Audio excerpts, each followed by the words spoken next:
Hi friends, welcome to my YouTube channel science for railways.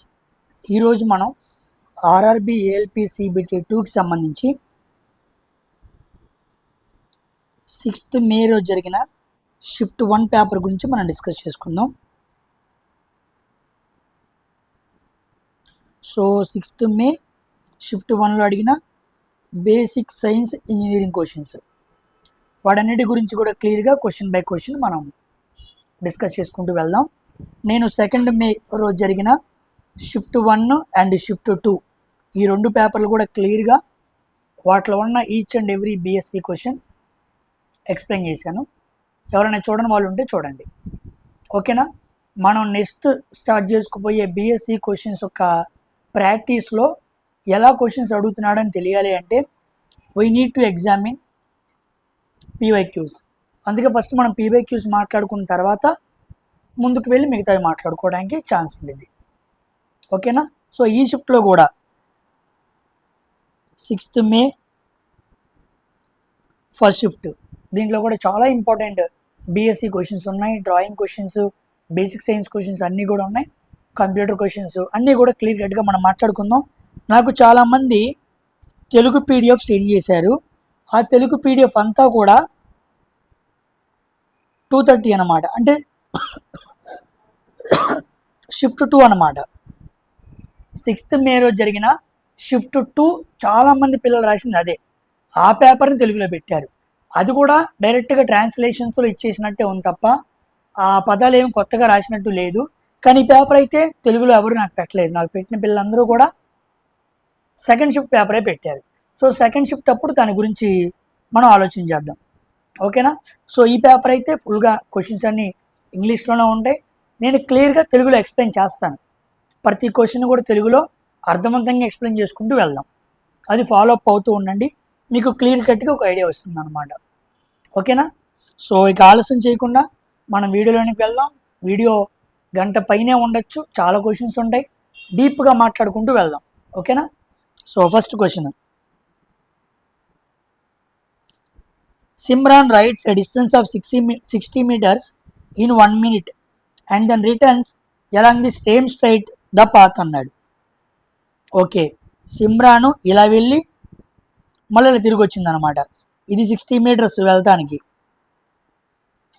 రావటానికి 60 meters అనమాట. ఎక్కడ వెళ్ళిందో అక్కడికే వచ్చింది. వాడు ఏమడిగాడు? యావరేజ్ వెలాసిటీ అడిగాడు. ఇలాంటి క్వశ్చన్ మనం ఆల్రెడీ చేసాం. Average velocity equal to total displacement by total time. ఎక్కడ మొదలుపెట్టిందో అక్కడికే వచ్చింది అనుకోండి, అప్పుడు డిస్ప్లేస్మెంట్ ఏమైంది? Zero by total time. Zero by anything ఏమైపోయింది? జీరో. కాబట్టి first option is the correct answer అనమాట, ఓకేనా. యావరేజ్ వెలాసిటీ అనేది 0 అయిపోతుంది. నెక్స్ట్ కంప్యూటర్ నుంచి అడిగిన question, which of the following correctly describes the role of DNS, domain name system. Computer తెలుగులో add ఉండిద్ది, కంప్యూటర్ ఉండేది ఇంగ్లీష్లో. ఈ పదాలను ట్రాన్స్లేట్ చేసి పెడుతున్నాడు అంతే, ఏమీ లేదు అక్కడ. Domain name system in internet architecture. Internet ఆర్కిటెక్చర్లో డిఎన్ఎస్ డొమైన్ నేమ్ సిస్టమ్ అంటే ఏంటి నేను మొన్న కూడా ఎక్స్ప్లెయిన్ చేశాను, ఓకేనా. MINM చదువుతున్నప్పుడు. ఇది మన ఆన్సర్. ఇది DNA translates domain names into IP address to locate web browsers అనమాట. డొమైన్ నేమ్స్ ఏం చేసిద్ది అంటే IP అడ్రస్లుగా మార్చిద్ది. IP అడ్రస్ల ద్వారా మనం వెబ్ సర్వర్ యొక్క లొకేషన్ ఫైండ్ అవుట్ చేయొచ్చు. అదనమాట దాని ముఖ్యమైన పని. కాబట్టి 4th option is the correct answer. DNA secures the data కాదు, DNA routes the data packets కాదు, DNA translates IP address into domain నేమ్సా, రివర్స్లో ఇచ్చాడు కాదు. డొమైన్ నేమ్స్ని IP అడ్రస్గా మార్చిద్ది అనమాట. ప్రతి డొమైన్ నేమ్కి ఒక IP అడ్రస్ ఉండిద్ది. ఉదాహరణకి www.google.com, ఇది ఒక డొమైన్ నేమ్, కానీ దీనికంటే ఒక IP అడ్రస్ ఉండిద్ది అనమాట. అర్థమైందా? 162.16.8 197.3 అలా ఉండిద్ది అనమాట. దీంట్లో 16-bit IP address, 32-bit IP అడ్రస్లోనే ఉంటాయి, ఓకేనా. దాని పని DNS చూసుకునిద్ది అనమాట. కమింగ్ టు 4th క్వశ్చన్, ఇది కంప్యూటర్ నుంచే షార్ట్ కట్స్ మీద అడిగాడు అనమాట. Which key combination commonly used for copying text in many text editing applications అన్నాడు. ఓకే, కాపింగ్ చేయాలంటే ఏం వాడాలి మనం? Ctrl+C వాడాలి. Ctrl+C ఫర్ కాపింగ్, Ctrl+S సేవింగ్కి, Ctrl+V పేస్ట్కి. ట్యాబ్ ఎందుకు వాడతాం? మూవ్ ఫార్వర్డ్ లేదా నెక్స్ట్ ఎలిమెంట్కి వెళ్తానికి move to the next element, దానికి మనం ట్యాబ్ వాడతాం. ఓకేనా? అలా కాకుండా Shift+ ట్యాబ్ ఇది వాడామనుకోండి, అప్పుడేమైంది? మూవ్ బ్యాక్వర్డ్ అనమాట. ట్యాబ్తో మనం ముందుకు వెళ్ళచ్చు, షిఫ్ట్ పట్టుకుని ట్యాబ్ కొడితే బ్యాక్ రావచ్చు. అలా కాకుండా Alt+ ట్యాబ్ కొట్టామనుకోండి, స్విచ్చింగ్ అనమాట. Switching between open applications. అంటే ఒకేసారి సిస్టంలో క్రోమ్ ఓపెన్ చేసావు, సిస్టంలో మై కంప్యూటర్ ఓపెన్ చేసావు, సిస్టంలో ఇంకో ఫోల్డర్ ఓపెన్ చేసావు, ఆ మూటి మధ్య స్విచ్ అవుతూ ఉండద్దు. దాని నుంచి దీనికి, దీని నుంచి దానికి రావచ్చు. ఓకేనా? సో మౌస్ వాడకుండా స్విచ్ Alt+ ట్యాబ్ వాడచ్చు. సో Shift+ ట్యాబ్ అంటేనేమో ఇది, Alt+ ట్యాబ్ అంటే ఇది, ఒట్టిగా ట్యాబ్ అంటే ఇది. ఈ షార్ట్ కట్స్ చాలా ఇంపార్టెంట్. ఓకేనా? కమింగ్ టు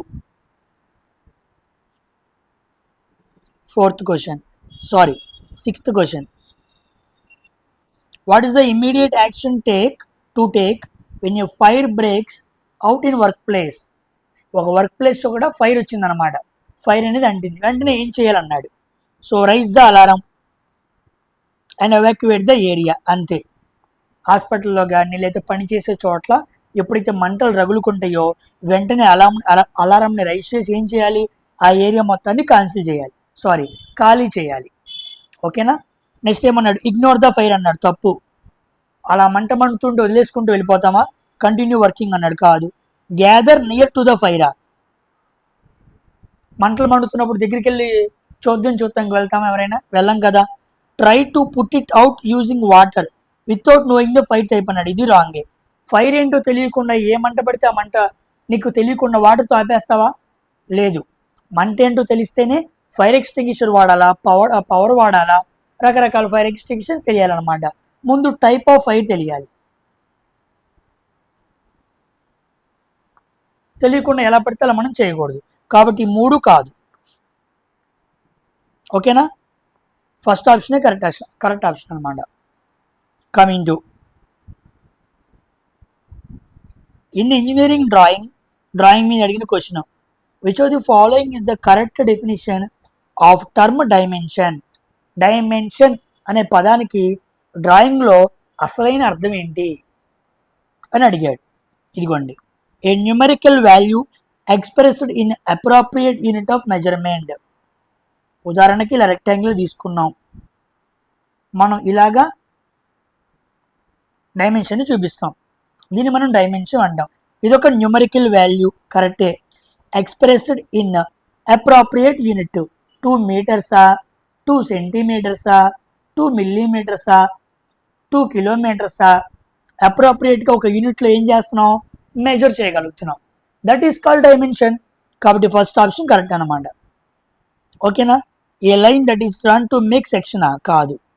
సెక్షన్ చేయడానికి గీసే లైన్ కాదు. థిక్నెస్ ఆఫ్ ది లైన్ కాదు. Continuous thick or wide line కాదు. అసలు డైమెన్షన్ లైన్ థిక్నెస్గా ఉండదు,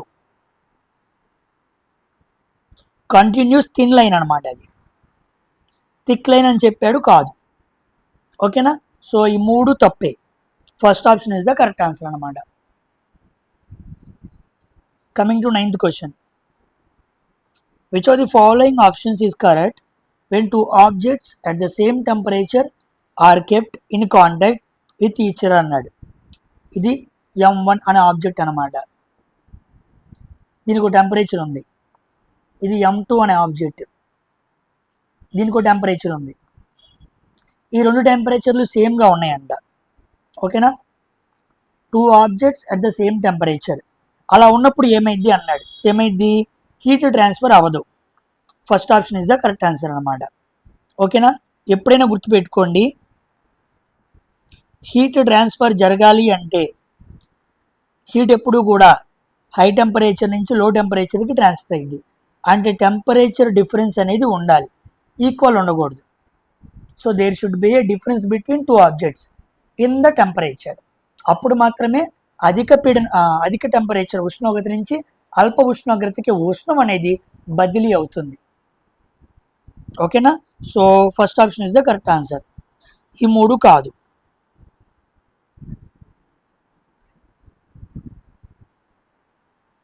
ఇదిగోండి మళ్ళా హీట్ గురించి క్వశ్చన్, 12వ question. Which of the following groups presents conductors of heat?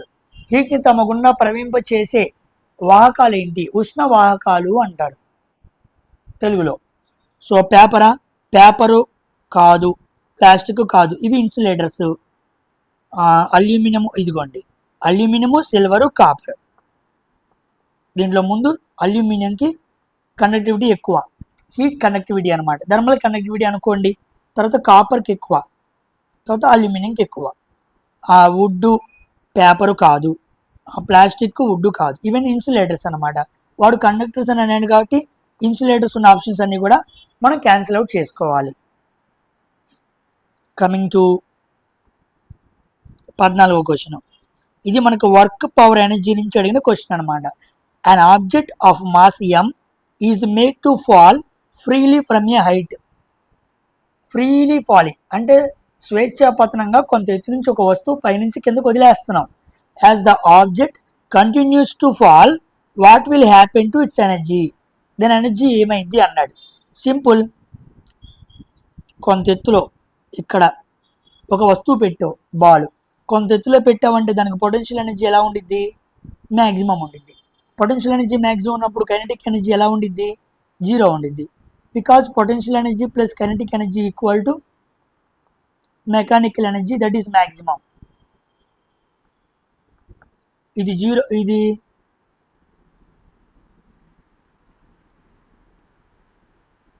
ఇది మ్యాక్సిమం ఉంది, ఇది 0 ఉంది. కాన్స్టెంట్గా ఉండాలన్నమాట ఎనర్జీ. ఇప్పుడు వస్తువు కిందకి పడుతుంది. వస్తువు కిందకి పడుతున్నప్పుడు ఈ పొటెన్షియల్ ఎనర్జీ కాస్త ఏమవుతుంది? తగ్గుతూ ఉండద్ది. Potential energy decreases. ఎనర్జీ ఏమైద్ది? ఒక రూపం నుంచి ఇంకో రూపంలోకి మారిద్ది. ఈ పొటెన్షియల్ ఎనర్జీ తగ్గింది కదా, ఆ తగ్గిన ఎనర్జీ ఎవరికి వెళ్ళిద్ది?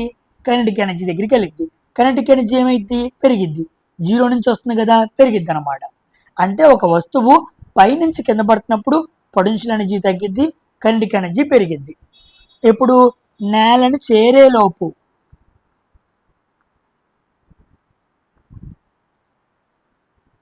నేలను చేరిన తర్వాత కాదు, చేరేలోపు. కాబట్టి first potential energy decreases, kinetic energy increases. Yes, second option is the correct answer అనమాట. ఓకేనా? మనం చాలాసార్లు వర్క్ పవర్ ఎనర్జీలో క్లియర్గా మాట్లాడుకున్నాం. నెక్స్ట్ 15వ question. Which are the following application of the 5S concepts in workshop అన్నాడు. 5S కాన్సెప్ట్స్ చూడండి. ఈ 5S కాన్సెప్ట్స్ అనేది చాలా ఇంపార్టెంట్. అంటే వర్క్షాప్ కొన్ని చోట్ల పనిచేసే ప్రదేశాల్లో 5S అనే ఒక కాన్సెప్ట్ని తీసుకొచ్చారు. అంటే 5 లెస్సులు ఉంటాయి అన్నమాట. ఒకటి సార్ట్, ఇంకోటి సెట్ ఇన్ ఆర్డర్, ఇంకోటి షైన్, ఇంకోటి స్టాండర్డైజ్, ఇంకోటి సస్టైన్. 1, 2, 3, 4, 5 ఈ 5 లెస్సుల్నే మనం sort, set in order, shine, standardise, sustain అంటారు. గుర్తుపెట్టుకోండి, వెరీ వెరీ ఇంపార్టెంట్. వర్క్ షాపుల్లో పనిచేసే ప్రతి వ్యక్తి కూడా ఈ 5 లెస్సుల్ని మెయింటైన్ చేయాలి.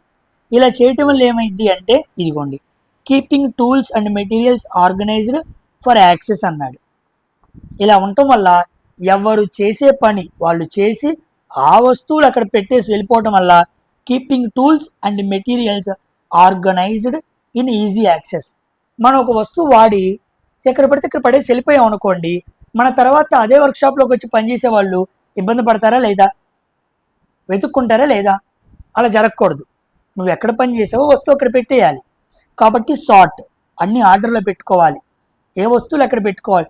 రెంచులన్నీ ఒక చోట, ఫైళ్ళన్నీ ఒక చోట, అది కూడా ఆర్డర్లో పెట్టుకోవాలి. 13mm రెంచు ఒక చోట, 14mm రెంచు, ఆర్డర్లో ఉండాలన్నమాట. నెక్స్ట్ షైన్, ఆ పని చేసే ప్రదేశాన్ని చాలా క్లీన్గా మెరుస్తూ పెట్టుకోవాలి. స్టాండర్డైజ్, ఈ 3 ఉన్నాయనుకోండి స్టాండర్డైజ్ ఉన్నట్టే. స్టాండర్డ్ అంటే ఒక స్టాండర్డ్లోకి వెళ్ళిపోయావు, అన్ని క్రమంగా పెట్టుకుంటున్నావు. క్రమం, నువ్వు ఎప్పుడైతే short, set in order, shine ఇలా చేసుకుంటూ వస్తావో పైన 3 పాయింట్లు ఫాలో అయితే నువ్వు క్రమంగా ఉన్నావు అని అర్థం అనమాట. నెక్స్ట్ సస్టైన్, అప్పుడు నువ్వు అక్కడ సర్వే అవ్వగలవు. అది నువ్వు కూడా అంతే, నీకంటూ కొన్ని ఎస్సులు ఉంటాయి అన్నమాట. నువ్వు ఒక లైబ్రరీకి వచ్చినా, నువ్వేమైనా స్టడీ రూమ్కి వెళ్ళినా నీ పని ఏంటి, వారంలో 6 రోజులు ఉంటే నేనేం చేయాలి, ముందు ఏం చేయాలి, టిఫిన్ చేసే టిఫిన్ సమయం, చదివే సమయం చదివే, అర్థమెటిక్కి, క్వాంట్కి, సైన్స్కి, మాక్ టెస్ట్కి, బయట కాస్త నేను రిలీఫ్ అవడానికి ప్రతిదానికి ఒక సెట్ ఇన్ ఆర్డర్ ఉండాలి. అప్పుడు నువ్వు స్టాండర్డైజ్గా సస్టైన్ అవ్వగలవు, లేకపోతే దెబ్బతింటావు. ఓకేనా, అదనమాట. First option is the correct answer, గుర్తుపెట్టుకోండి. ఇది చాలా ఇంపార్టెంట్. దీని మీద క్వశ్చన్స్ బాగా కనపడుతున్నాయి నాకు, ఇది బాగా గుర్తుపెట్టుకోండి. మాట్లాడదాం ముందు రోజుల్లో. ఏది వదల నేను, నా కంటికి కనపడింది అంటే దాని మీద కంపల్సరీగా కొన్ని క్వశ్చన్స్ కాన్సెప్ట్ ఎక్స్ప్లెయిన్ చేసి మరి తీసుకొస్తాను. ఓకేనా. Which of the following is incorrect formula for power అన్నాడు.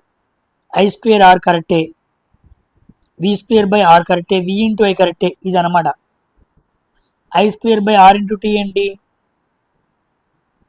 హీట్కి ఫార్ములా, నాట్ పవర్కి ఫార్ములా. ఓకేనా.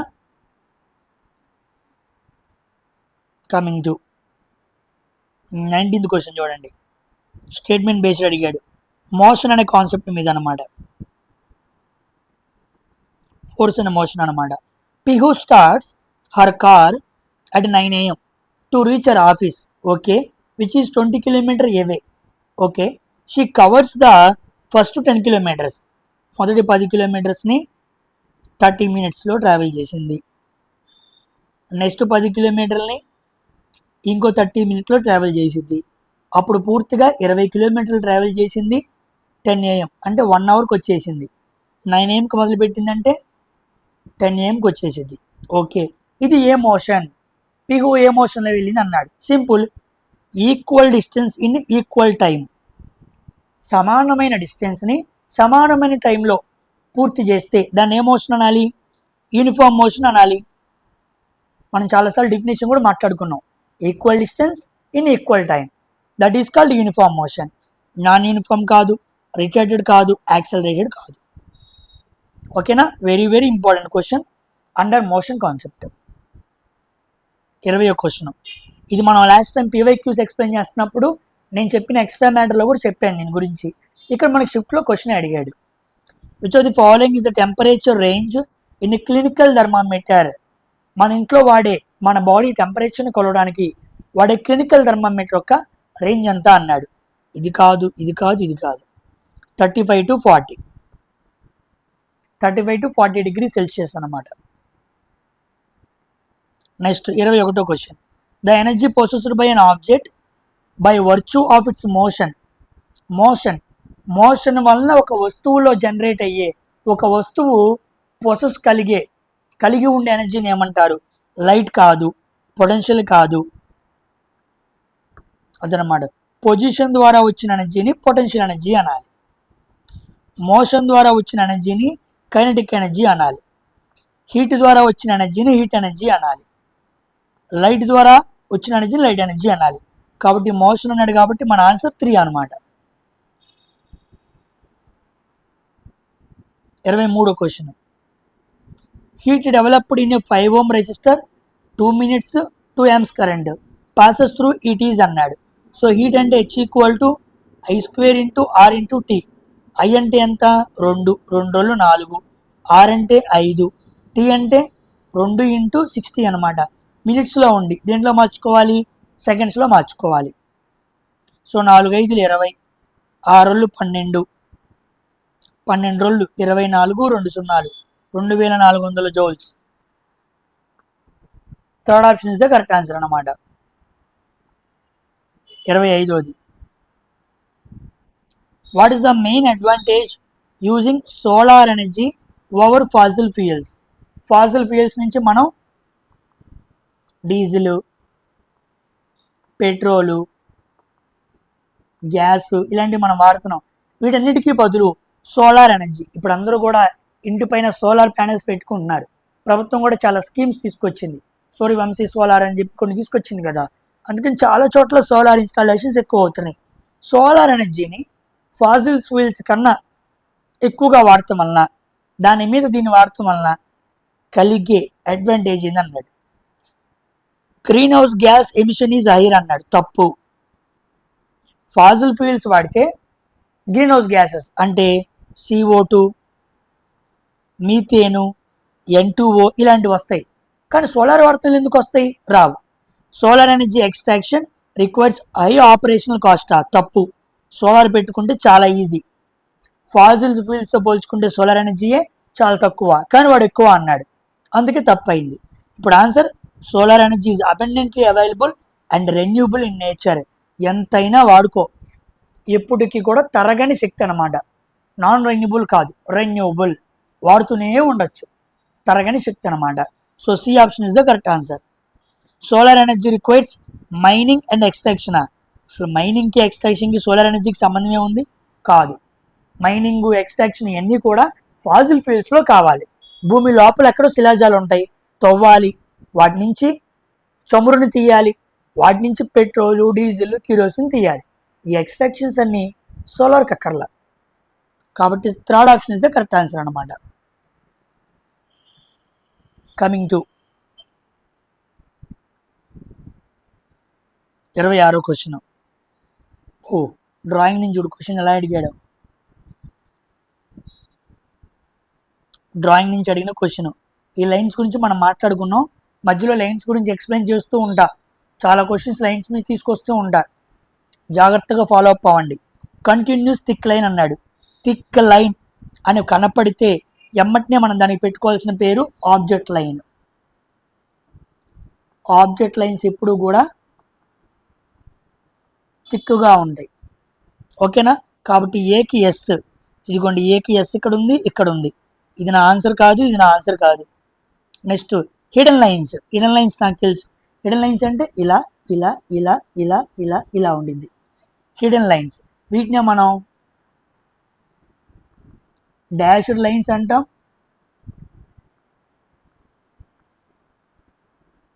డాటెడ్ లైన్స్ అని కూడా పిలుస్తూ ఉంటాం, ఓకేనా. హిడెన్ ఆబ్జెక్ట్స్, హిడెన్ సైట్స్ అనమాట.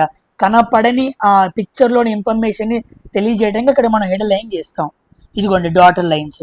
బి దానికి 6, బి దానికి 6, బి దానికి 6. ఇప్పుడు కూడా ఆన్సర్ పెట్టలేను, ఇంకోటి తెలియాలి. Out lines. Out lines, out lines అంటే ఏముంది? ఎస్, అవుట్ లైన్స్ అంటే ప్రిన్సిపల్ లైన్స్ అనమాట. సో సి దానికి క్యూ. సో ఇది కూడా కాదు, ఇది మన ఆన్సర్.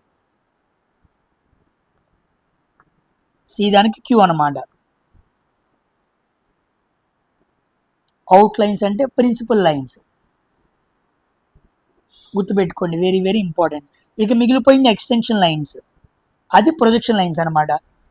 ఎక్స్టెన్షన్ లైన్స్ అన్నా ప్రొజెక్షన్ లైన్స్ అన్నా ఒకటే. ఎందుకన్నాడంటే ఇలా మనం ఇమేజ్ గీసినప్పుడు మనం డైమెన్షన్ లైన్ గీయాలంటే ముందు మనం ఏం చేయాలి? ఇమేజ్ నుంచి ప్రొజెక్షన్ గీయాలి. ఇదిగోండి ఇలాగా ప్రొజెక్షన్, ఇలాగా ప్రొజెక్షన్.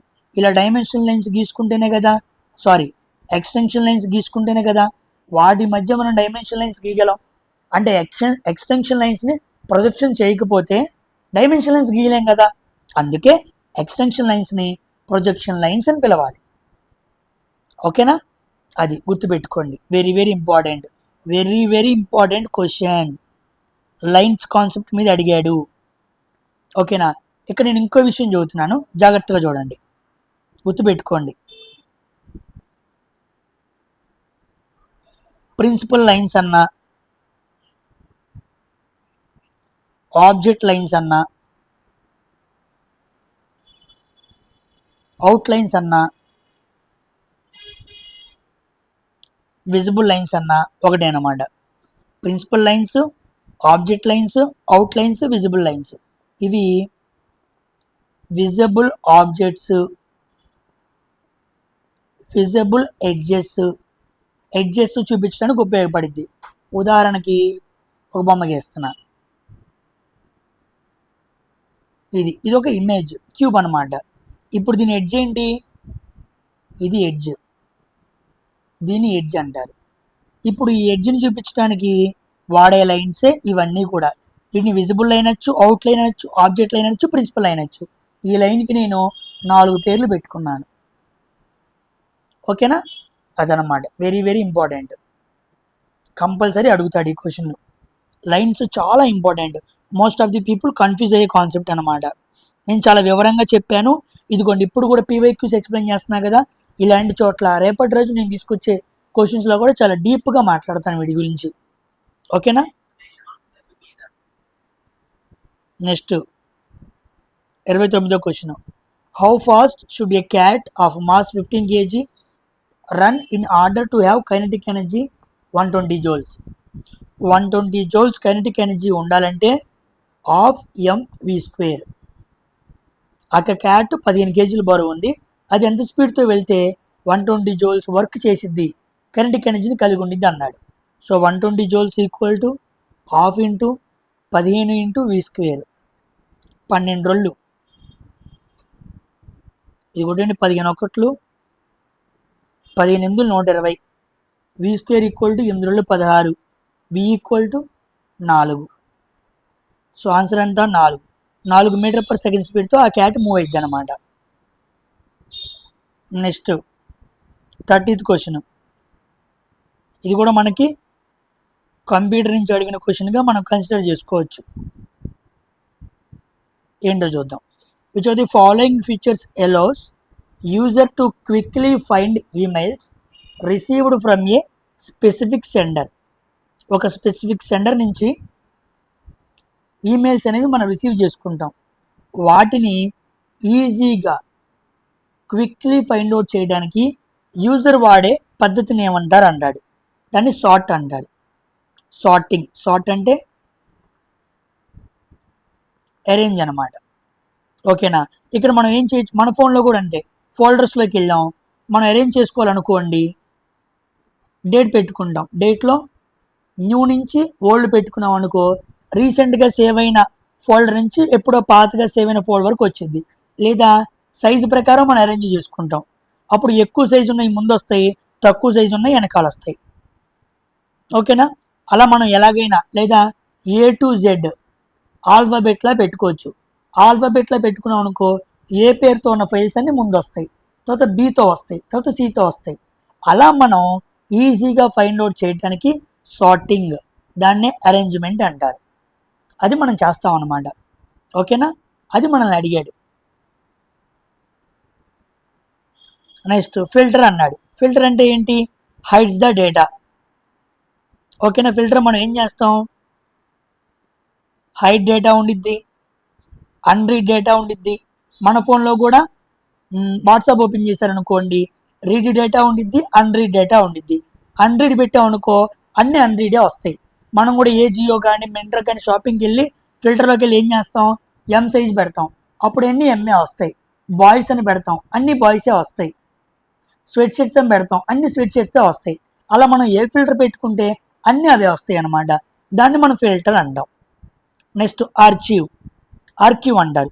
ఆర్కీవ్ అంటే ఏంటో కాదు, ఇన్బాక్స్లో క్లటర్ ఎక్కువైపోకుండా, క్లటర్ అంటే గుంపుగా ఉండే మెసేజెస్ ఎక్కువగా ఉన్నాయి అనుకోండి, డిలీట్ చేసుకోవడం కానీ చూడటం కానీ చాలా కష్టం. వాటిని కొన్ని ఆర్కైవ్లోకి పంపిస్తాం అన్నమాట. సో మెయిన్ వ్యూ, ఇన్బాక్స్ అనేది మెయిన్ వ్యూ, అక్కడి నుంచి వేరే స్టోరేజ్ లొకేషన్కి ఆర్కైవ్లో పెట్టుకుంటాం. ఓకేనా. అన్నిటిని ఒకచాటే చూసుకోవడం ఇబ్బంది కాబట్టి. నెక్స్ట్ డ్రాఫ్ట్ అంటే మీకు తెలుసు, మీరు కూడా మెసేజ్ యాప్ ఓపెన్ చేశారు, ఓపెన్ చేసి టెలిగ్రామ్లో హాయ్ అన్న అని మెసేజ్ పెట్టారు, అది సెండ్ చేయకుండా వెనక్కి వచ్చారనుకోండి, అది నాకు సెండ్ అవ్వలేదు, అలాగని పోదు, అక్కడే పడిపోయి ఉండిద్ది, ఆ టెస్ట్లోనే ఉండిపోయింది అనమాట. దాన్నే డ్రాఫ్ట్ అంటారు. కావాలంటే ఇప్పుడు నాకు టెలిగ్రామ్ ఓపెన్ చేసి మెసేజ్ టైప్ చేసి సెండ్ చేయకుండా వచ్చేయండి, డ్రాఫ్ట్ అని మనకు రెడ్ కలర్లో చూపిస్తూ ఉండిద్ది అనమాట. సో ఫిల్టర్ అన్నా, ఆర్కైవ్ అన్నా, డ్రాఫ్ట్ అన్నా అవి అర్థాలు, కానీ ఆన్సర్ మాత్రం సార్ట్. ఓకేనా. మంచి క్వశ్చన్ అనమాట. డైలీ మనం వాడే పదాలే, వాటిని జాగ్రత్తగా అడిగాడు, మనం చూసి పెట్టుకోవాలి. Next question.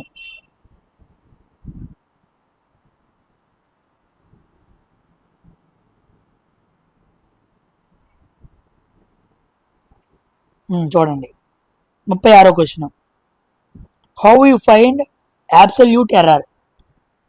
అబ్సల్యూట్ ఎర్రర్ని ఎలా ఫౌండ్ అవుట్ చేయాలన్నాడు. Simple, true value minus observed value, measured value అంటే ఇంకా బాగుండిద్ది. ట్రూ వాల్యూ ఎంత, మెజర్డ్ వాల్యూ ఎంత, నువ్వు కొలిచి రావాల్సిందంత వచ్చిందంత, రావాల్సిన దాంట్లో నుంచి వచ్చింది తీస్తే అప్పుడు మనం దాన్ని ఏమనాలి, అబ్సల్యూట్ ఎర్రర్ అనాలి. ఇదిగోండి ఇక్కడ ఉంది చూడండి, వాడే కాస్త మార్చాడు. Actual value minus observed value. నేను ట్రూ వాల్యూ అని రాశాను, వాడు యాక్చువల్ అని రాశాడు. నేను మెజర్డ్ వాల్యూ అని రాశాను, వాడు అబ్జర్వ్డ్ అని రాశాడు. ఏదైనా ఒకటే అనమాట. ఓకేనా, వెరీ వెరీ ఇంపార్టెంట్. ఇది అబ్సల్యూట్ ఎర్రర్. ఇది కాకుండా రిలేటివ్ ఎర్రర్ అని ఇంకోటి ఉండిద్ది.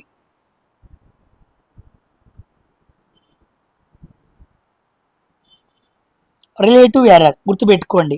ఇక్కడ ఏం చేయాలంటే కనుక్కున్న అబ్సల్యూట్ ఎర్రర్ ఉంది కదా, దాన్ని వేసి కింద ట్రూ వాల్యూ ఇంటూ 100 కొడితే అప్పుడు మనకి ఎర్రర్ పర్సంటేజ్ వచ్చింది. దాన్ని రిలేటివ్ ఎర్రర్ అంటారు. ఓకేనా, కాబట్టి అబ్సల్యూట్ ఎర్రర్ ఏమో ఇలా కనుక్కోవాలి. ట్రూ వాల్యూ నుంచి మెజర్డ్ వాల్యూ తీయాలి. ఆ తర్వాత ట్రూ వాల్యూ ఇంటూ 100. దీని మీద ఒక ప్రాబ్లం కూడా లాస్ట్ షిఫ్ట్లో మనం సాల్వ్ చేసాం. చూడని వాళ్ళు ఉంటే చూడండి, అక్కడ మీకు క్లారిటీ వస్తుంది. Next, how does turning of unused electrical devices contribute to energy conservation అన్నాడు. ఇంట్లో మనం వాడని వస్తువులు, ఐరన్ కానీ, ఛార్జర్ కానీ, లైట్ కానీ, ఫ్యాన్ కానీ వాడకుండా ఉన్నప్పుడు మనం వాటిని అన్యూజ్డ్ ఎలక్ట్రికల్ డివైజెస్గా కన్సిడర్ చేసి వాటిని మనం ఏం చేయాలి, ఆఫ్ చేయాలి. అలా ఆఫ్ చేయడం వల్ల ఎనర్జీ మనకి ఏమవుతుంది, కన్జర్వ్ అవుతుంది. దానివల్ల మన కరెంట్ బిల్ తక్కువ వచ్చింది. బై లోయరింగ్ యుటిలిటీ బిల్స్ అనమాట. ఓకేనా, ఇంక్రీజింగ్ ఎనర్జీ యూజ్ కాదు. ఎనర్జీ కన్జర్వేషన్ జరగాలి అంటే తక్కువ ఎనర్జీ వాడాలి. వాడటం వల్ల పవర్ కూడా తక్కువ కన్జ్యూమ్ అయింది. దానివల్ల కరెంట్ బిల్ కూడా తక్కువ వచ్చింది అనమాట. ఓకేనా, వెరీ వెరీ ఇంపార్టెంట్. సింపుల్, మనకు తెలిసిన క్వశ్చనే, కాస్త ఇంట్లో వాడే ఎలక్ట్రికల్ కన్జర్వేషన్ కింద సేఫ్టీ కింద అడిగినట్టు అన్నమాట. Next, which of the following is a poor conductor of heat. హీట్కి పూర్ కండక్టర్ ఏంటి అన్నాడు. సో అల్యూమినియం రాడ్ కండక్టరే, స్టీల్ కండక్టరే, spoon conductor. Wool is not a conductor, it is an insulator. Next question,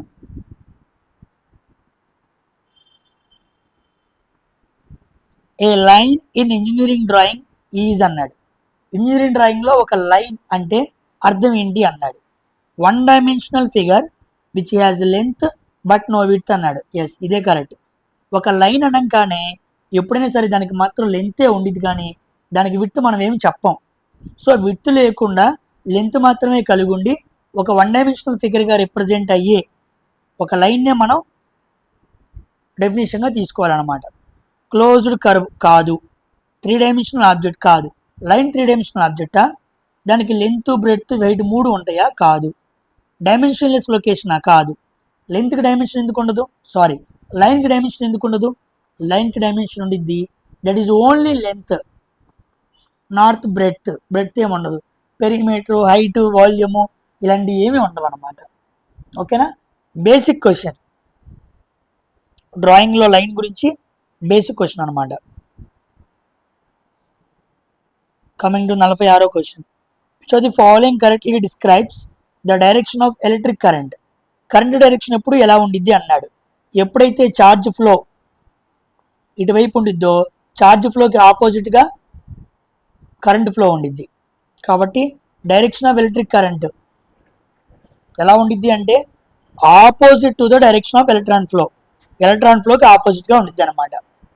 ఓకేనా, low to high కాదు, as the direction of electron flow కాదు, opposite direction of positive charge కాదు, opposite to the direction of electron flow.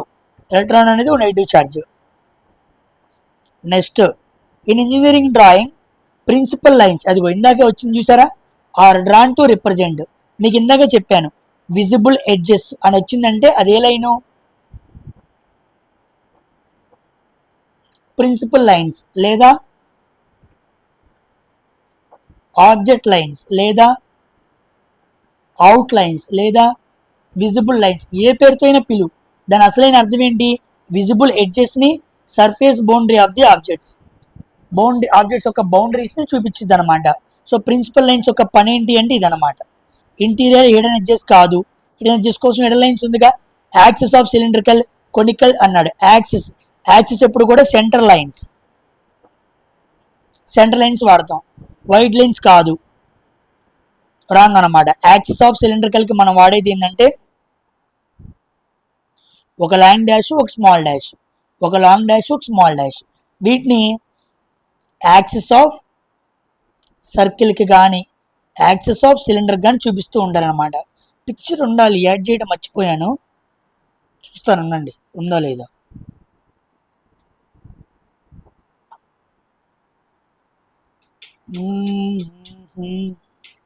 ఇక్కడుంది,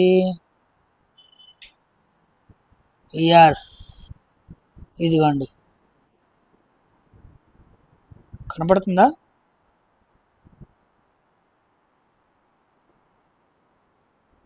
ఇక్కడ చూపిస్తా చూడండి, ఇదిగో చూసారా, యాక్సిస్ అన్నమాట. అలా చూపించడానికి మనం ఏం వాడుతూ ఉంటాం? సెంటర్ లైన్స్ని వాడుతూ ఉంటాం, అదనమాట యాక్సిస్ అంటే. ఓకేనా? ఇక్కడ మీకు అర్థం అవ్వాలని పిక్చర్ని తీసుకొచ్చాను. విజిబుల్ లైన్స్ అంటే ఎలా ఉంటాయి? ఇప్పుడు మనకు చూపించిన బొమ్మ కూడా నేను పిక్చర్ చూపిస్తాను, ఇప్పుడు మీకు క్లారిటీ వస్తుంది. ఎస్ ఇదిగోండి, చూసారా, ఆబ్జెక్ట్ లైన్స్ లేదా విజిబుల్ లైన్స్ అంటారు. ఇవి ఎప్పుడు థిక్గా ఉంటాయి. ఇదిగోండి, ఇదొక ఎడ్జ్, ఇదొక ఎడ్జ్, ఇదొక ఎడ్జ్, అర్థమైందా? So continuous thick lines. Visible lines అన్నా ఆబ్జెక్ట్ లైన్స్ అన్నా ఇక్కడ నేను చెప్పిన పేర్లు ఉన్నాయి. ప్రిన్సిపల్ లైన్స్ అన్నా అవుట్ లైన్స్ అన్నా ఒకటే అనమాట. Very very important question, under lines concept in drawing. ఓకేనా? నెక్స్ట్ 48వ question. What is the main function of transport layer in internet architecture? Internet ఆర్కిటెక్చర్లో ట్రాన్స్పోర్ట్ లేయర్ యొక్క పని ఏంటి అన్నాడు. డేటా ఎన్క్యాప్సులేషనా కాదు, రౌటింగ్ ఆఫ్ ప్యాకెట్సా కాదు, ఐపీ అడ్రసింగా కాదు. ఆన్సర్ ఏంటి? Reliable data transfer and error correction. Internet ఆర్కిటెక్చర్లో మనకి టీసీపీ ప్రోటోకాల్ ఉండిద్ది. ఓకేనా? ట్రాన్స్పోర్ట్ కంట్రోల్ ప్రోటోకాల్ అంటాం. వెరీ వెరీ ఇంపార్టెంట్ అనమాట. ఇది కనెక్షన్ ఓరియంటెడ్ అనమాట. Connection oriented protocol. ఇక్కడ రియలబుల్ డేటా నమ్మకంగా, ఎర్రర్ కరెక్షన్ తప్పులేమీ లేకుండా ట్రాన్స్పోర్ట్ జరగడానికి ఉపయోగపడే ఒక protocol, that is called TCP protocol. ఇది మనకి ట్రాన్స్పోర్ట్ లేయర్లో ఉండిద్ది. మనకి ఇంటర్నెట్ ఆర్కిటెక్చర్లో application layer, transport layer, data layer, network layer, order ఇది కాదులే, ఇలా కొన్ని లేయర్స్ ఉంటాయి. ఆ లేయర్స్ వెరీ వెరీ ఇంపార్టెంట్ అనమాట.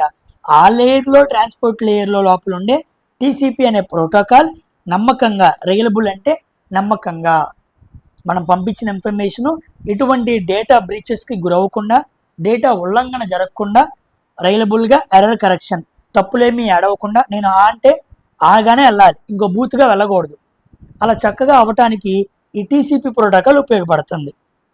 ఓకేనా? ఇక్కడ ఇంకో ప్రోటోకాల్ ఉండేది ఇదే లేయర్లో, దాని పేరు యూడిపి అంటారు, యూజర్ డేటాగ్రామ్ ప్రోటోకాల్ అంటారు. Very very important. ఇది కనెక్షన్ లెస్ అనమాట. ఇది కనెక్షన్ లెస్ ప్రోటోకాల్. ఓకేనా? ఇక్కడ అంత రియలబుల్ డేటా ఉండదు, నమ్మకంగా ఇన్ఫర్మేషన్ వెళ్ళిద్ది అని మనం యూడిపిలో చెప్పలేం, కానీ టీసీపీలో చెప్పచ్చు అనమాట. కానీ రెండు ట్రాన్స్పోర్ట్ లేయర్లోనే ఉంటాయి. ఆ లేయర్లో ఏముంటాయి ఏంటని తెలియాలంటే మీరు కంప్యూటర్ క్లాస్ వినాలి, అక్కడ మీకు క్లియర్గా అర్థమవుతుంది అనమాట.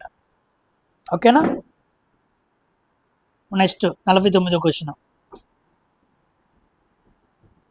If an electrical heater draws a 5 amps when potential difference across the its is 75 volts, what current will draw when potential difference is increased to 150 volts అన్నాడు.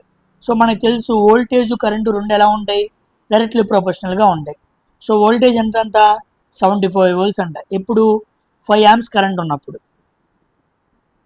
ఇప్పుడు ఏం చేశాడు, వోల్టేజు 150 volts అయింది అంటే ఏమైంది, వోల్టేజ్ డబుల్ అయింది, అప్పుడు కరెంటు కూడా ఏమైంది, డబుల్ అయింది.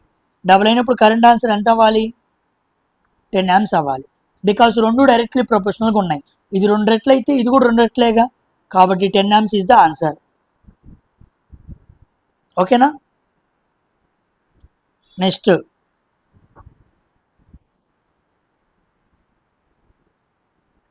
which of the following benefits can be obtained by conducting an energy audit in a commercial building? Commercial బిల్డింగ్లో కండక్టింగ్ ఏ ఎనర్జీ ఆడిట్.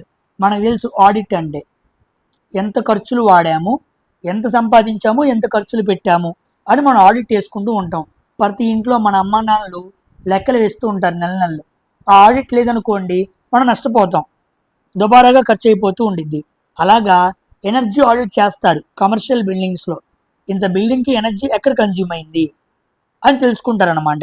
ఎందుకు? దానివల్ల ప్రయోజనం ఏంటి? Identification of opportunities for energy savings అనమాట.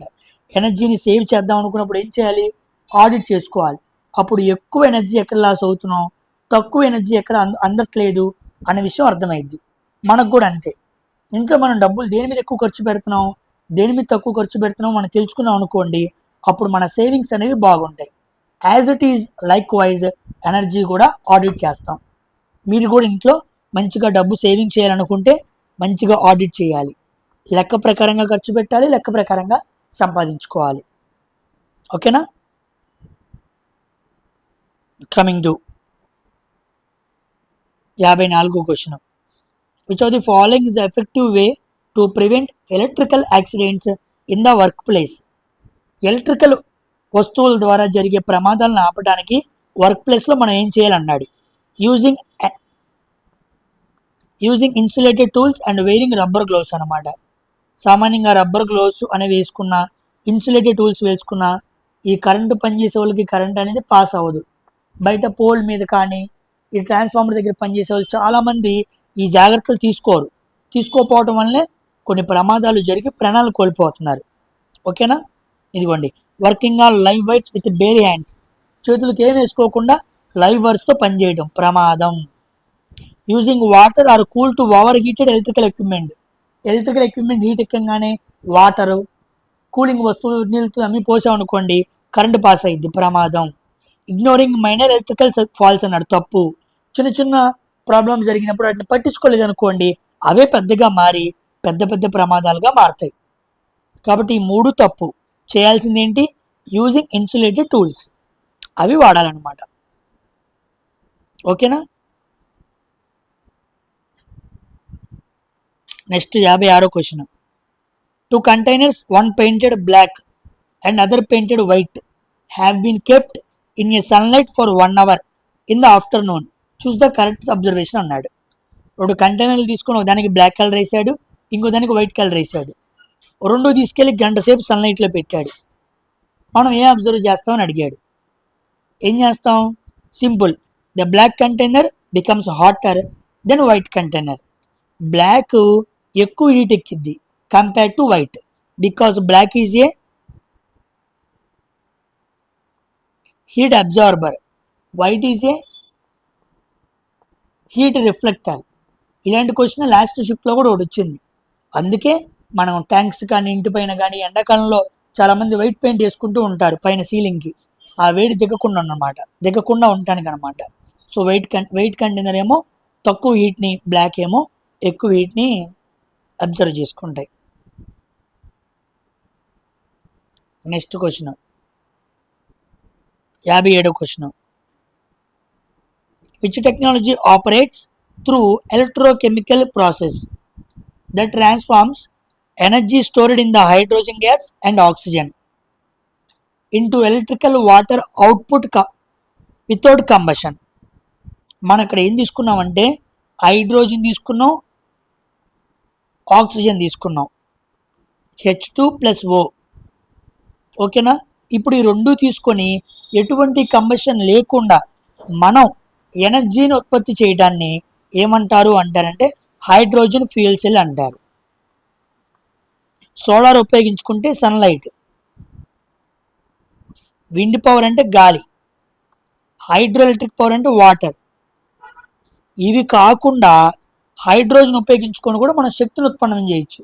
ఇదిగోండి హైడ్రోజన్, కార్లు వస్తున్నాయి, బస్సులు వస్తున్నాయిగా, H2 hydrogen fuel, H2 tank, fuel cell, ఇక్కడ వాటరు, ఆక్సిజన్, ఇక్కడ బ్యాటరీ నుంచి పవర్ కంట్రోల్ యూనిట్, ఇక్కడ నుంచి షాఫ్ట్, ఇక మోటార్.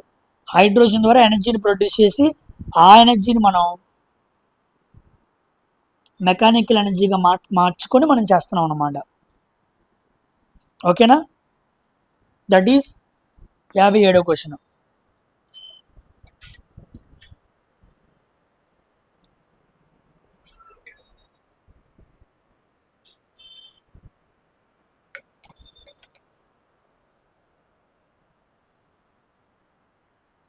సారీ, వాటర్ తాగుతున్నాను అందుకే. 60వ question.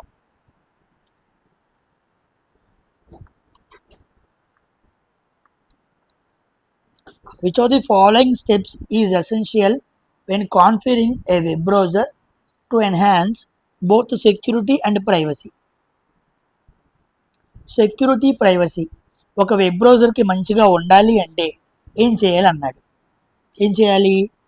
Configuring the browser to block third party cookies and enabling HTTPS only mode. HTTPS అంటే హైపర్ టెక్స్ట్ ట్రాన్స్ఫర్ ప్రోటోకాల్ అన్నమాట.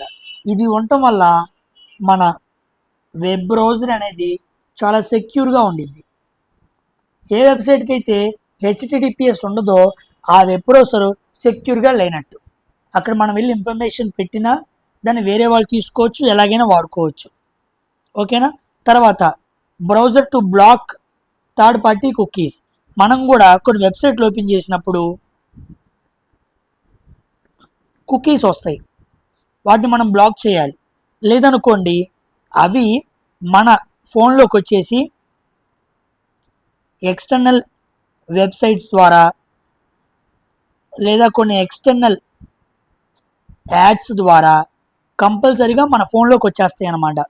అది వచ్చేసి మన ఫోన్ డేటాని ట్రాక్ చేయడం, మన ఫోన్ని హ్యాక్ చేయడం జరిగింది. ముందు ట్రాక్ చేస్తాయి, తర్వాత హ్యాక్ చేస్తాయి అన్నమాట. అలా జరగకుండా ఉండాలి అంటే ప్రైవసీ ఆఫ్ ది యూజర్ చాలా ఇంపార్టెంట్. అలా యూజర్ ప్రైవసీ ఉండాలి అంటే సెక్యూరిటీని మెయింటైన్ చేయాలి.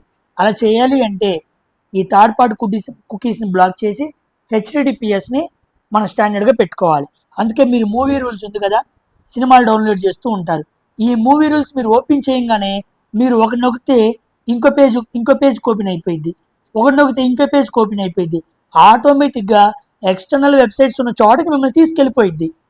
అక్కడికి వెళ్ళిపోయి నువ్వు ఏదో ఒకటి నొక్కావనుకో ఆ వెబ్సైట్ ద్వారా నీ ఫోన్లోనికి బగ్ వచ్చేసి ట్రాక్ చేయడం, హ్యాక్ చేయడం జరిగింది. అది చాలా ప్రమాదం. మన వెబ్ బ్రౌజర్స్ ద్వారా మన ఫోన్లోకి వైరస్ వచ్చేసింది అనమాట. అది జరగకుండా ఉండాలి అంటే ఈ 3వ పాయింట్ వాడాలి. ఓకేనా? Very very important.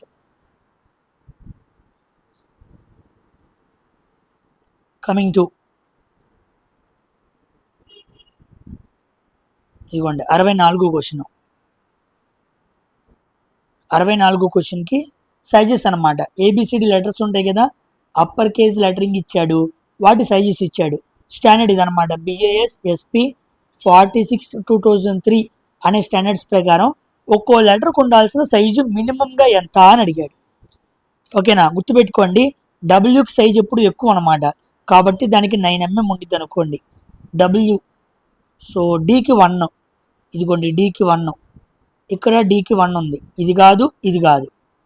ఆన్సర్ 2 కానీ 4 కానీ అవ్వాలి. ఓకేనా? నెక్స్ట్ 9 తర్వాత 7 ఉండే దేనికి అంటే AMQVXY, కాబట్టి సి దానికి 2, ఇదిగోండి సి దానికి 2, కాబట్టి ఆన్సర్ ఏమవ్వాలి? 2 ఆప్షన్ అవ్వాలి. ఓకేనా? 7కి 7mm సైజు ఉండేవి AMQVXY. నెక్స్ట్ ఇది చూసారా 6, మోస్ట్లీ అన్ని లెటర్స్కి కూడా ఎక్కువగా మోర్ లెటర్స్కి సైజ్ ఎక్కువ ఏముండిద్ది అంటే 6 ఉండిద్ది. ఓకేనా? నెక్స్ట్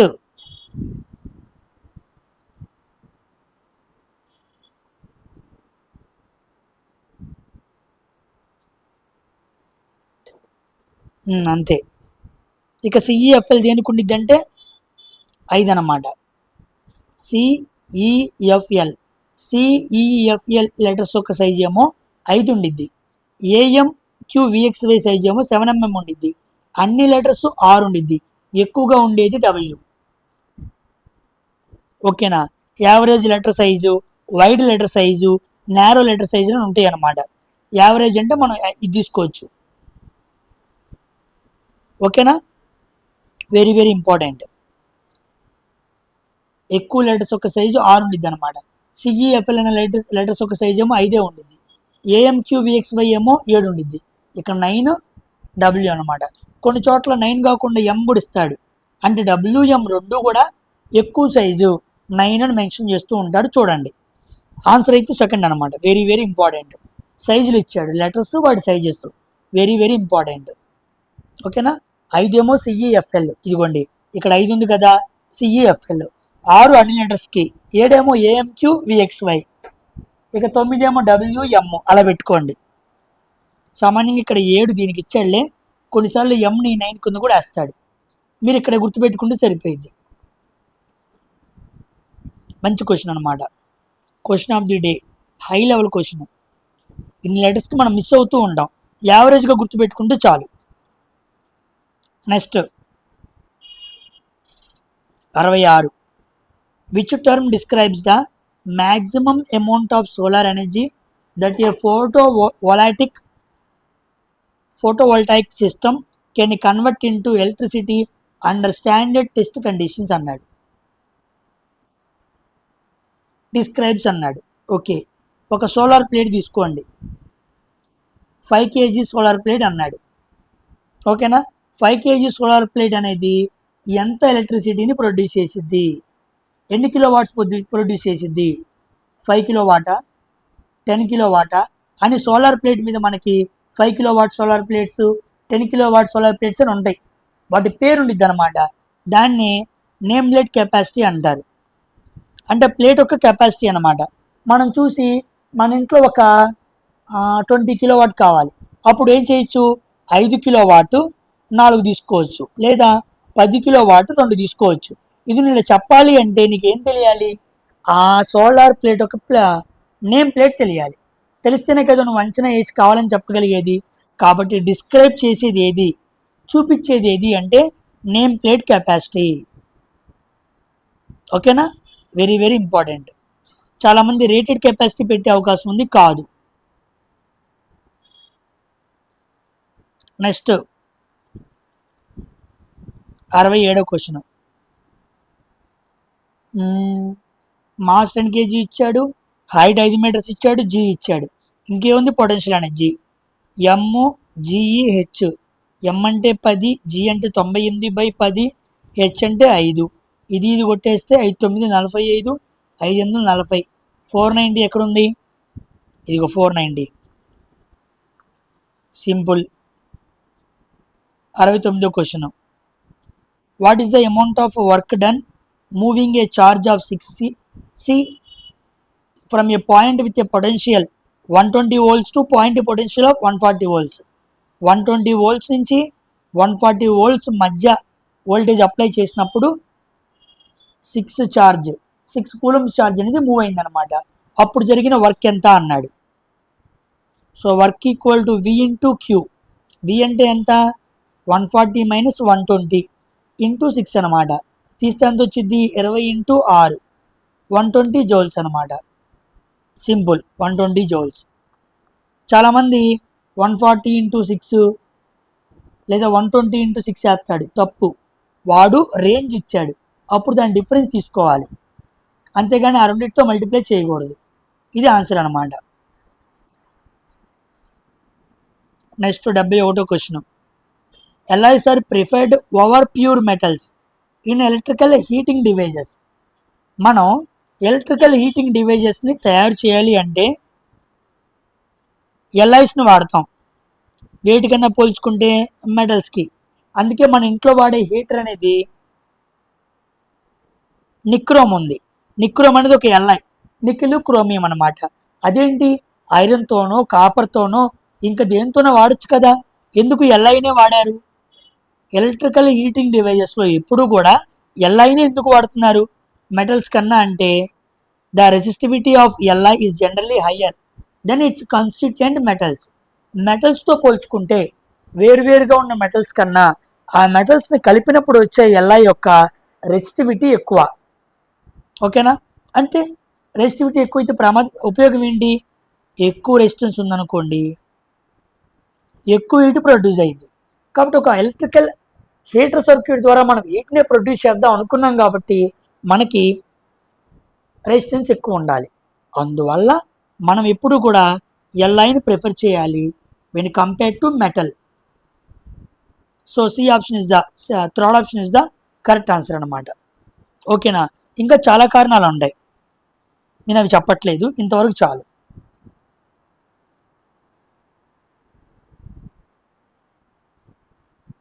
నెక్స్ట్ డేటా సఫిషియన్సీగా అడిగాడు. ఏ మేజర్ సేఫ్టీ క్వశ్చన్ అనమాట. A major fire broke out is this afternoon in a mall Jaipur causing several casualties among the people present inside. జైపూర్లో ఒక మాల్లో మధ్యాహ్నం సమయంలో మంటలు రెగిసి చాలామంది ప్రమాదానికి గురయ్యారు. క్యాజువాలిటీ అంటే ప్రమాదవశాత్తు జరిగిందని అర్థం అనమాట. కోర్స్ ఆఫ్ యాక్షన్ ఏం చేయాలి? The police must check to see if the fire safety regulations were followed by the mall.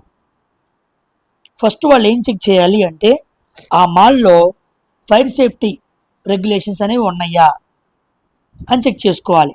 లేకపోతే ఇక్కడి నుంచి మనం ఏం చేయొచ్చు, ఫైర్ ఇంజిన్ని తీసుకెళ్ళచ్చు. అసలు అక్కడే ఉన్నాయనుకోండి, అప్పుడు ప్రస్తుతానికి ఆ అలారమ్స్ని ఎనేబుల్ చేసి ఆ మంటను ఆపచ్చు. అంటే ముందు అక్కడ రెగ్యులేషన్స్లో ఫైర్ సేఫ్టీ ఉందా లేదా అని చెక్ చేయాలి.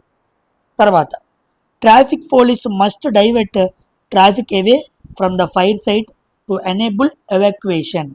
ఆ ప్రాంతం మీదుగా వెళ్ళే ప్రజలందరినీ కూడా ట్రాఫిక్ని పక్క వైపుకి మళ్లించి ఆ ప్రాంతంలో జరిగిన ప్రమాదం నుంచి మనుషుల్ని పక్కకి తేవాలి.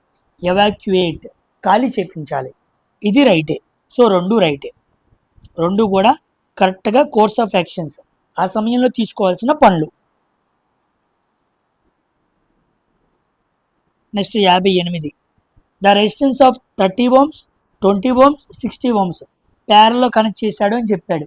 అప్పుడు మీకు షార్ట్ కట్ చెప్పా, 30 20 60 ఎల్సిఎం 60, 3 20లు 2 3లు 6 1లు 60 మొత్తం కలిపితే ఎంత? 3 2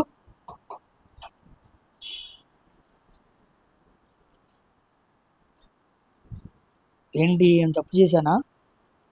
3 2 2 3 60 61 60 3 2 5 5 1 6 ఎస్ అంతేగా, 6 10లు ఎస్ ఇగో 10 ఉందిగా. 10 ohms అనేది టోటల్ ఈక్వలెంట్ రెసిస్టెన్స్ అనమాట. ఎప్పుడైనా ప్యారల్లో రెసిస్టెన్స్ కనెక్ట్ చేసినప్పుడు మనం తీసుకున్న ఈ మూడు వాల్యూస్ కన్నా ఆర్ ఈక్వలెంట్ తక్కువ వచ్చింది. ఇదిగోండి 10, అది 30 20 60 కన్నా తక్కువే కదా, అలా కూడా మనం చేసి చెప్పచ్చు. ఇది ఆన్సర్ కాదు, ఎందుకంటే 30 20 60 కన్నా తక్కువ ఉండాలి కాబట్టి మూడోది కాదని చెప్పేయచ్చు. Next 79. What is the scientific notation of 55 60 000 kilometres అనమాట. 5,56,00,000 కిలోమీటర్లు. ఈ మొత్తాన్ని కూడా ఎలా రిప్రజెంట్ చేయాలి అన్నాడు. సింపుల్, 5 5 6 0 0 0 0 ఈ మూడు పెట్టుకో. ఎప్పుడైనా సైంటిఫిక్ నోటేషన్ అడిగినప్పుడు ఏం చేయాలంటే ఎడం వైపు నుంచి రా, ఎడం వైపు నుంచి వస్తూ first non zero digit, first non zero digit ఏంటి? 5 తీసుకో, దాని దగ్గర పాయింట్ పెట్టు, ఇక 5 6 0 0 0 0 పెట్టేసాయి. ఓకేనా? ఇప్పుడు మొత్తం ఎన్ని సున్నాలు ఉన్నాయి? 4 ఉన్నాయి, మొత్తం 2 ఉన్నాయి, పాయింట్ తర్వాత 6 స్థానాలు ఉన్నాయి కాబట్టి 5 × 10⁶ కిలోమీటర్ రాసుకోవాలి. అదనమాట సింపుల్గా, దాన్ని సైంటిఫిక్ నోటేషన్ అంటారు. లెఫ్ట్ వైపు నుంచి వచ్చి ఫస్ట్ నాన్ జీరో డిజిట్ ఏందో పట్టుకొని దాని పక్కన డెసిమల్ పెట్టిన తర్వాత మిగతా అన్నీ ఎన్ని ఉంటే అన్నీ. రేపు అక్కడైనా 7 ఉన్నాయి అనుకోండి × 10⁷, 8 ఉన్నాయి అనుకోండి డెసిమల్ తర్వాత × 10⁸, ఎన్ని ఉంటే 8 డెసిమల్స్లో లేకుండా మార్చి చెప్పాలన్నమాట. ఓకేనా, అంతేనా, ఏం తప్పు చెప్పానా?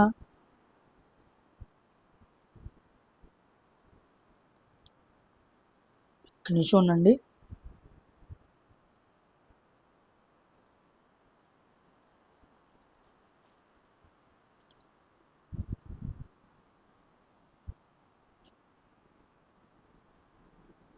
$5.56 అంతేగా, అంతే 5.56. ఎందుకంటే 5.56ని ఇంటూ 10 స్క్వేర్ కొట్టామనుకోండి 556 వచ్చింది.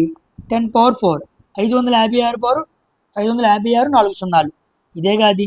కాబట్టి second option is the correct answer అనమాట. కరెక్టే. నెక్స్ట్ 80వ క్వశ్చన్.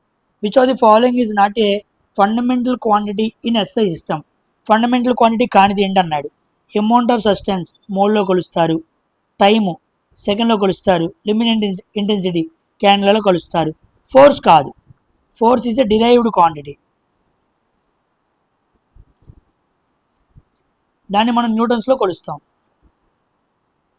లేదా force equal to mass into acceleration, K G into metre per second square, లేదా న్యూటన్స్లో కొలుస్తాం. ఇది ఎంకేఎస్, ఇది ఎస్ఐ యూనిట్. 82వ question. So the following an example of uniform motion. Okay, uniform మోషన్కి ఎగ్జాంపుల్ ఏంటి అన్నాడు. A ball rolling down a slope కాదు.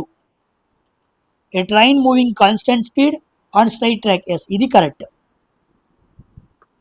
కాన్స్టెంట్ వెలాసిటీ ఉండాలి. కాన్స్టెంట్ వెలాసిటీ ఎక్కడైతే ఉండిద్దో అక్కడ యూనిఫామ్ మోషన్ ఉండిద్ది. స్పీడ్ కాన్స్టెంట్ అని చెప్పాడు, డైరెక్షన్ కూడా స్ట్రైట్ అన్నాడు. డైరెక్షన్ కూడా స్ట్రైట్ అంటే అది కూడా ఎలా ఉంది, కాన్స్టెంట్గా వద్దాం. స్పీడ్ చెప్పి డైరెక్షన్ రెండు చెప్పాడు కాబట్టి మనం దాన్ని ఏమనాలి, కాన్స్టెంట్ వెలాసిటీ అనాలి. కాన్స్టెంట్ వెలాసిటీ అయినా చెప్పచ్చు, లేదా speed on a straight line, linear path అని కూడా చెప్పచ్చు. A sprinter running a 100 metre race with varying speed అన్నాడు, కాదు. A vehicle moving through a crowd area, కాదు. కాన్స్టెంట్ స్పీడ్ ఆ కింద మిగతా ఆప్షన్స్లో మెయింటైన్ అవ్వదు, సెకండ్ ఆప్షన్లోనే మెయింటైన్ అయ్యింది. ఓకేనా. Coming to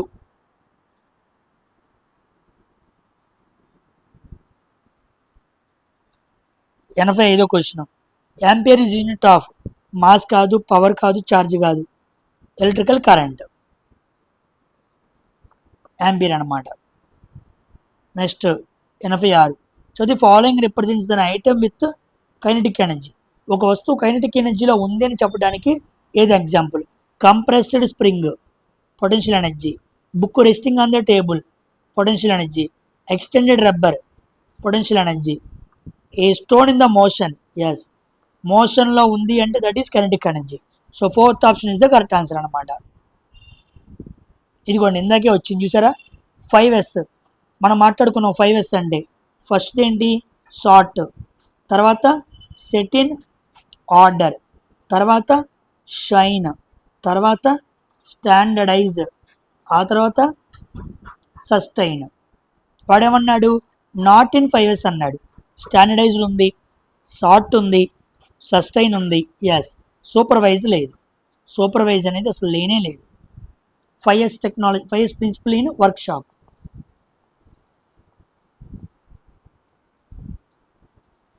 how many base units, base units మొత్తం ఎన్ని అన్నాడు. ఎన్ని ఉన్నాయి, 7 ఉన్నాయి. అలాగే length, mass, time, amount of substance, temperature, current, luminance intensity మనం మాట్లాడుకున్నాం కదా, అవి మొత్తం 7 ఉంటాయి అన్నమాట. 90వ question. In winter people wear jackets because. చలికాలంలో ఎక్కువ మంది కోట్లు వేసుకుంటూ ఉంటారు, ఎందుకు? Jacket allows the heat to flow from our body to సరౌండింగ్సా, కాదు. మన బాడీలో నుంచి సరౌండింగ్కి హీట్ వెళ్తానికి జాకెట్ ఉపయోగపడదు. ఇట్ లుక్స్ గుడ్, చలికాలంలో చాలా బాగుంటుంది వేసుకుంటారా, కాదు. Fabric of jacket is an insulator of heat, it traps the body heat అన్నాడు, ఎస్ ఇది correct. Fabric of jacket, fabric అంటే దాన్ని ఊల్తోనో ఇంకో దేంతో చేస్తారు, అదొక ఇన్సులేటర్, అది హీట్ని ప్రవహింప చేయదు, బ్లాక్ చేస్తుంది అనమాట. It traps the heat.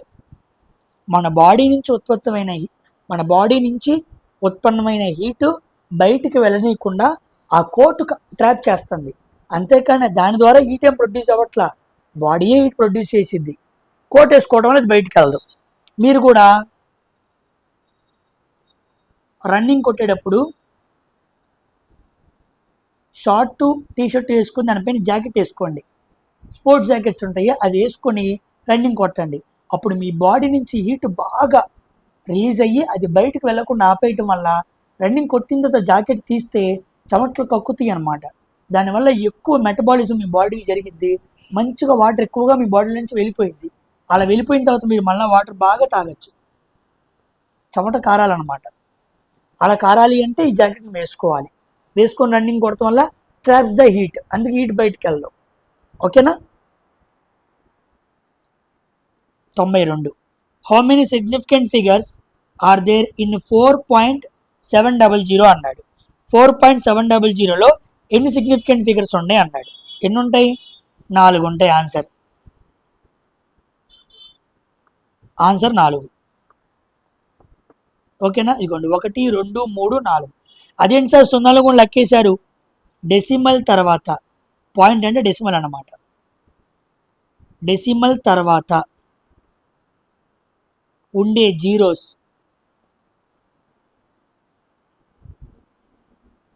సిగ్నిఫికెంట్గా లెక్కేయాలి. ఓకేనా. Very very important. వీటినే ట్రైలింగ్ జీరోస్ అంటారు.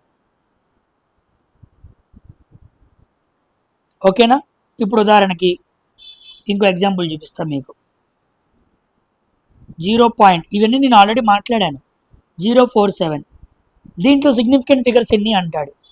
ఇది డెసిమల్. డెసిమల్కి ముందు కానీ డెసిమల్ తర్వాత కానీ ఈ నెంబర్స్కి ముందు ఉండకూడదు. కాబట్టి దీన్ని మనం కన్సిడర్ చేయకూడదు. ఇక్కడ సిగ్నిఫికెంట్ ఫిగర్స్ 2 వేసాను అనమాట. ఓకేనా.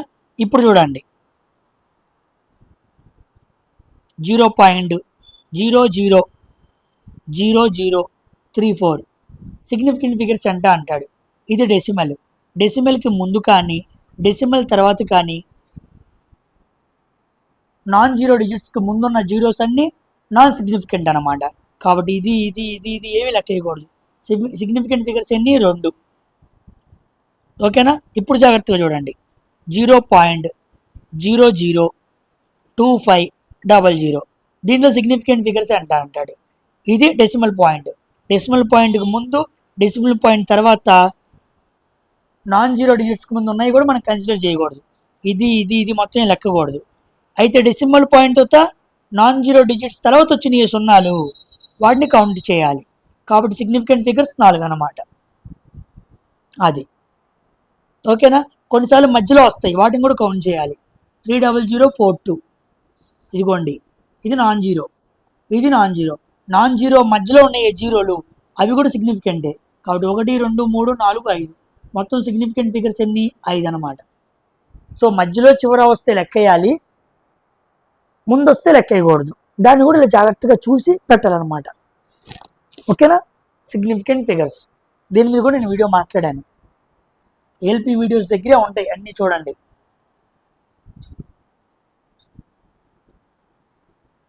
94th question. Aditya is using 2 thin blankets instead of 1 thick blanket in winter to keep himself warm because అన్నాడు. రాత్రి బాగా చలి ఎక్కువ ఉంది. సో మనం బెడ్ మీదకి వెళ్ళాం. ఒక మందపాటి దుప్పటి కప్పుకోకుండా కాస్త మీడియం మందం ఉన్న 2 పల్చటి దుప్పట్లు 2 కప్పుకున్నాం. అదేంటి, మందంగా ఉన్న ఒక దుప్పటి కప్పుకుంటే సరిపోయింది కదా. దానికి బదులు 2 thin blankets ఎందుకు కప్పుకోవాలి అంటే, the air is trapped between the blankets is a pure conductor of heat అనమాట.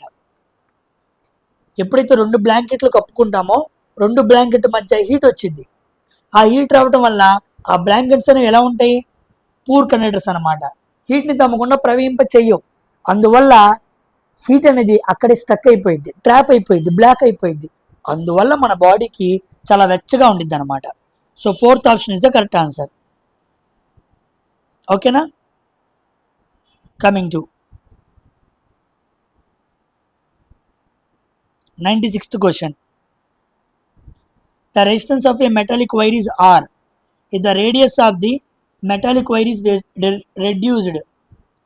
reduced to half of its initial value while keeping the other parameters same. New resistance అన్నాడు. సో ఏమీ లేదు, radius of the metallic wire is reduced. రేడియస్ని ఏం చేశాడు, reduce చేశాడు. So are కాస్త R/2 ఉండాలి, మిగతా అంతా సేమ్గా ఉంది. ఆర్ కాస్త R/2 అవటం వల్ల రెసిస్టెన్స్లో వచ్చే మార్పు ఏంటి అన్నాడు. దీన్ని స్మాల్ ఆర్ తీసుకుంటాను, రేడియస్ అంటే స్మాల్ ఆర్, ఆర్ కాస్త స్మాల్ R/2. రేడియస్ ఏమైంది, రెడ్యూస్ అయింది. దానివల్ల రెసిస్టెన్స్లో వచ్చే మార్పు ఏంటి అన్నాడు. Simple, R = L/πr². ఇది R1 అనమాట. ఇప్పుడు R2 = L/π.